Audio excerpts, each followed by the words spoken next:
ఈ గుడిలో స్వామివారు స్వయంభుగా శయనమూర్తిగా శ్రీరంగం మాదిరిగా దక్షిణ దిశ వైపు ఉన్న లంకని చూస్తూ క్షీరసాగరంలో పవలించే శ్రీ మహావిష్ణువు భంగిమలో భక్తులకు దర్శనమిస్తారు. అంత గొప్ప గుడి మన ఖమ్మంలో ఉందని మీలో ఎంతమందికి తెలుసు? మున్నేరు నది తీరాన మౌగ్దల్య మహర్షి గారు చేసిన తపస్సుకు మెచ్చి స్వామివారు గజవాహనారుడై ఇక్కడ కొండపై ఆర్చరూపమే వెలిశారు. ఏనుగుతో సహా వెలిసినందుకు కరిగిరి అనే పేరు వచ్చింది. కరి అనగా ఏనుగు, గిరి అనగా కొండ. స్వామివారి గర్భాలయంకు కుడివైపు మనం ఒక శిలను చూడొచ్చు. అది ఏనుగు రూపంలో మనకు కనిపిస్తుంది. అందుకే ఈ క్షేత్రాన్ని రంగనాయకుల గుట్టగా కరిగిరి శ్రీ రంగనాథ క్షేత్రమే పిలుస్తారు.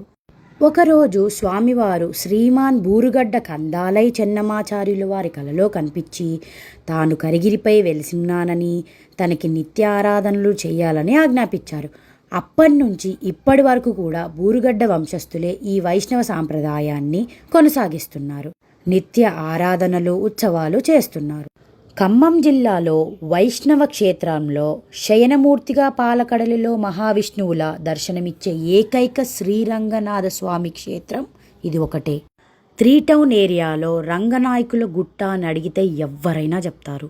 ఇక్కడ స్వామివారి గుట్టపై వేణుగోపాల స్వామివారు కూడా ఉంటారు.